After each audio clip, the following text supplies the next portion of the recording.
안녕하세요, 여러분. 굿모닝 행정학 진행하는 여러분의 영디 최영입니다. 자, 우리 오늘 54일 차입니다. 벌써 8주 차의 5일입니다. 행정학 주요 이론 두 번째 내용 들어갈 거고요. 생태론, 그다음 우리 그 뒤에 있는 비교행정론, 체제론, 발전행정론, 그다음 신제도주의, 그리고 공공선택 이론. 좀 어려운 이론들이 많이 배치가 되어 있는 파트입니다. 생태론은 뭐 문제가 많이 출제가 되는 건 아니지만 그래도 특징을 기억하시라고 했죠. 행정환경을 하나의 생태계라고 생각을 하죠. 그래서 그 생태계 안에 현상을 연구한 이론, 최초의 개방체제적 관점의 연구라고 얘기할 수 있고요. 굉장히 과학적인 연구한다고 얘기를 했습니다. 환경 결정론적인 입장에서 환경이 행정에 미치는 영향을 알아보는 과학적인 연구를 지향한다라고 얘기할 수 있고요. 생태론은 특정 후진국의 사례를 설명하기 위한 연구로 중범위 이론에 속합니다. 비교행정론, 생태론에서 파생되었던 연구라고 얘기를 했죠. 2차 세계대전 이후 마셜 플랜을 통해 개발도상국 지원하는 정책의 정당성을 확보하기 위한 목적으로 연구가 진행이 됐고요. 사회 삼원론에서 프리즘적 사회를 주장을 합니다. 과도기적인 사회죠. 융합사회, 전통사회와 현대적인 분화사회, 이거의 특징이 공존하는 과도기적인 사회인 프리즘적 사회, 이게 개발도상국용 모델이라고 설명을 했고요. 이 프리즘적 사회의 특징, 형식주의, 이질 혼합성, 기능의 중첩, 다 규범성, 다 분파. 내용을 한번 읽어보시고 정리하시는 게 훨씬 좋아서요. 기본서의 이 파트 한 번 더 정리해 주시길 추천드립니다. 비교행정론은 사회를 굉장히 안정적인 것으로 인식하고요. 정태적 균형을 강조한다는 한계를 지닌다라고 얘기할 수 있습니다. 요거는 생태론과 둘 다 공통적으로 가지고 있는 특징이죠. 발전행정론은 정치행정 새 일원론 입장입니다. 국가 발전을 위해서 행정이 기술성을 강조하는 행정의론. 여기서의 기술은 사이언스가 아니라 처방적인 성격을 이야기합니다. 행정의 가치를 판단하고 결정한다. 그래서 여기서의 얘기는 아트라는 개념의 의미로 파악을 해줘야 되고요. 그 다음 체제론. 최근에 체제론 문제 나왔었다고 그랬죠. 체제의 전체적인 연관성을 고려하면서 행정, 외부에 있는 환경, 둘 사이에 끊임없는 체제로서의 상호작용이 나타난다. 그래서 거시적이고 총체적인 연구라고 얘기를 합니다. 개방체제에서 체제와 환경은 끊임없이 상호작용하는 동태적 과정을 통해 균형 상태, 다시 말해서 항상 동일한 상대를 유지하려고 하는 성질, 항상성 유지하려고 하고요. 그래서 체제는 투입 산출을 계속 순환하고 있기 때문에 체제가 끊임없이 생존할 수 있습니다. 엔트로피의 증가를 억제하고 체제를 유지 발전시키고자 하는 부정적 엔트로피 현상이 나타날 수 있다. 이렇게 정리를 하죠. 그래서 대표적인 모델이 이스탄과 샤칸스키의 투입 산출 모형입니다. 체제, 외부 환경으로부터의 요구와 지지 투입, 이걸 다시 전환하고 산출하고 한류하는 이러한 순환적인 과정. 이게 계속 반복되기 때문에 체제는 안정적인 상태를 유지할 수 있고 그래서 엔트로피가 사라진다. 이렇게 얘기를 하죠. 자, 공공선택 이론입니다. 공공선택 이론은 행정이라는 서비스, 상품에 대해서 공급자인 정부, 소비자인 시민들이 경쟁적인 서비스를 선택할 수 있도록 한다면 경제적 효율성을 극대화시킬 수 있다라고 본 이론입니다. 그래서 13번 맞는 선지고요. 공공선택 이론은 정치를 선호를 표시하는 일종의 교환 과정이라고 인식을 합니다. 뷰캐년과 털록의 적정 참여자 수 모형이 공공선택 이론에서는 맨 첫 번째 출발과 같은 표시적인 모형이다라고 얘기를 했고, 그래서 공공선택을 위한 가장 적정한 참여자 수를 다 계산해서 구한다고 얘기를 했죠. 니스카넨의 예산 극대화 가설, 관료들이 소속 부처의 예산을 극대화하기 위한 행동, 이런 행동들 때문에 관료가 자기의 사적인 이익 추구하기 때문에 자원이 비효율적 배분이 나타난다라고 얘기했고, 예산 극대화 가설에서 관료와 정치인 모두 자기의 사익 추구를 하는데 관료는 정말 대놓고 사익, 정치인은 선거에서 표를 획득하기 위해서 공익을 추구한다. 이렇게 얘기를 했습니다. 그래서 요거 맞는 내용입니다. 왜 또 틀리다고 표시했죠? 자, 덧니비의 관청 형성 모형에서 합리적인 고위 관료, 예산을 극대화하는 것보다는 관청을 형성하고자 하는 동기를 가진다라고 얘기할 수 있고요. 피부가설, 주민이 스스로 거주할 지방정부를 선택하는 발로하는 투표를 통해 지방 공공재의 적정한 규모가 결정된다고 보는 이론입니다.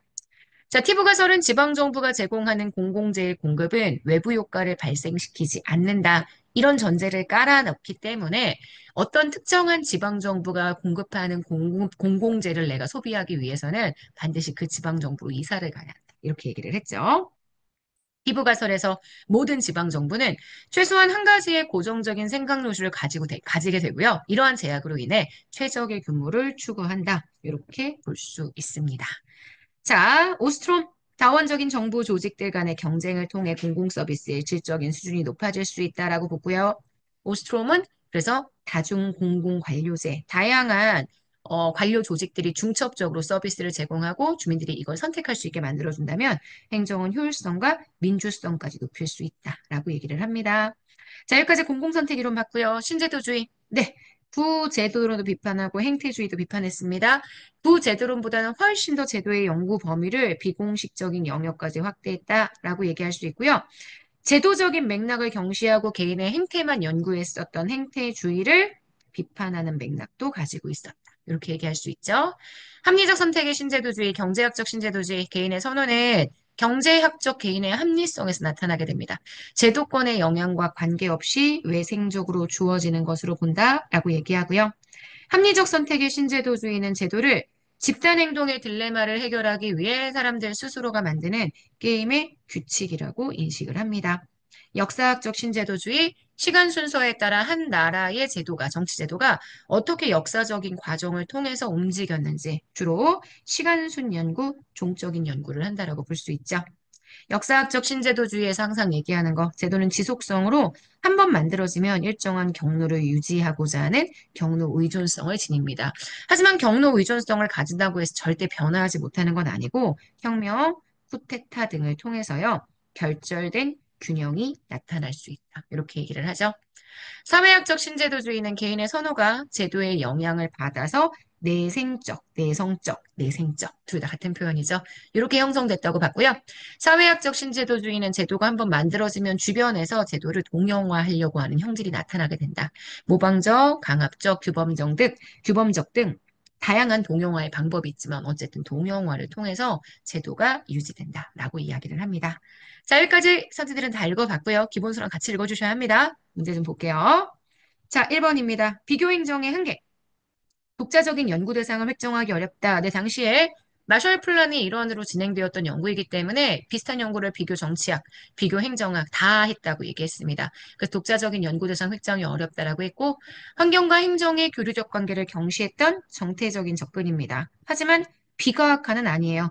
과학적인 연구 방법을 사용했다라고 얘기를 했고요. 행정을 지나치게 과소평가함으로써 행정의 독서성을 무시하고 종속성을 강조한다. 이게 가장 크게 비판받는 내용이죠. 자, 2번입니다. 공공선택이론. 공공재의 공급에서 경제학적 분석 도구를 적용합니다.